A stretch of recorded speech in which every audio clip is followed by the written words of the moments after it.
Well, there's bad news for home buyers as a new report reveals Australia is still one of the most expensive countries in the world. Meanwhile, the introduction of open banking is allowing for more innovative mortgage products. Here to talk us through it is REA's Chief Economist Nerida Conisbee. Welcome, Nerida. Let's start with this report. Yeah, so Demographia release a report every year looking at the least affordable cities in the world and also the most affordable. And Australia does dominate the top list. So if we have a look at the least affordable cities, it's Hong Kong followed by Vancouver, but Sydney comes in third, Melbourne comes in fourth. We even have places like the Sunshine Coast, Gold Coast and even Geelong coming in the top 20. It's awfully difficult for first home buyers, isn't it? Yeah, look, it is tough. I mean, the way they measure it is comparing incomes to house prices. And if we have a look at Hong Kong, the multiple is 20, so 20 times average income is pricing. So Sydney is more affordable than Hong Kong. It's about 10 times, but it is very hard for first home buyers, which is why things like the first home buyer deposit scheme do help people because, you know, getting a 20% deposit together compared to a 5% deposit is a lot easier. Yeah, and the rise of innovative mortgage products, does that help?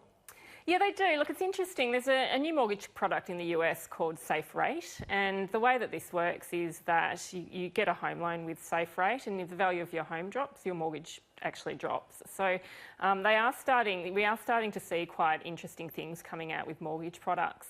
At the moment, probably the most interesting thing is the rise of neobanks, and neobanks are banks that only have a digital offering, so they don't have a branch. And we are starting to see more of them offer just standard savings products, but a lot of them are also moving into mortgages. It's interesting with the Big Four as well, the way that they are communicating with their customers, saying that you can pay less if you wish to. Those emails, that's not something that's usually been done in the past. No, and I think this is part of the open banking and the greater competition that's coming into mortgage lending, that on one hand, you know, people are quite used to a fairly standard mortgage product where you take out a 25 or 30-year loan, you have a variable interest rate.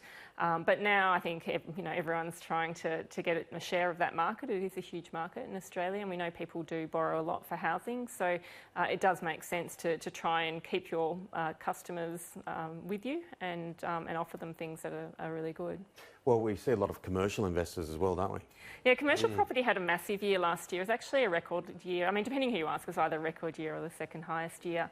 What was interesting with commercial property is we are seeing very high volumes of alternative purchases. So alternative for commercial property are things like petrol stations, childcare centres, self-storage. So there is a lot of demand for those types of assets. A lot of it's really being driven by yield. So if you have a look at the yields on residential, you know, you can often not get great yields. So, you know, 2 to 4% wouldn't be that unusual in Sydney, but buying a petrol station or you know, a childcare centre, you can get some pretty decent yields. It doesn't look like they're going to jump the interest rates. It's always difficult to predict because there was a time just a few days ago where they were saying it's probably 65 to 70% chance that they will. That's now dropped to 20. Yeah, it's looking increasingly unlikely, and you know, it may even be that we don't even see another cut this year. I mean, at this stage, it does look like the economy is turning around. We did see some decent retail trade figures in November. A lot of it was driven by Black Friday.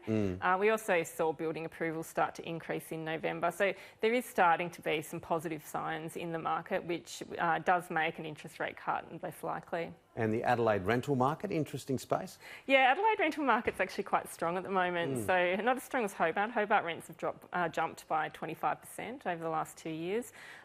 Adelaide's jumped by about 10% over a 2-year time period. So it doesn't sound like a lot, but when you have a look at particularly Sydney, where we've seen dropping rents, it is quite significant. Yeah, a beautiful city and so much surrounding Adelaide and Hobart. They've got the tour down under. If you get the opportunity, go and have a look. Thanks, Nerida. Always good to see you. Thanks for having me. Enjoy Australia Day. I will.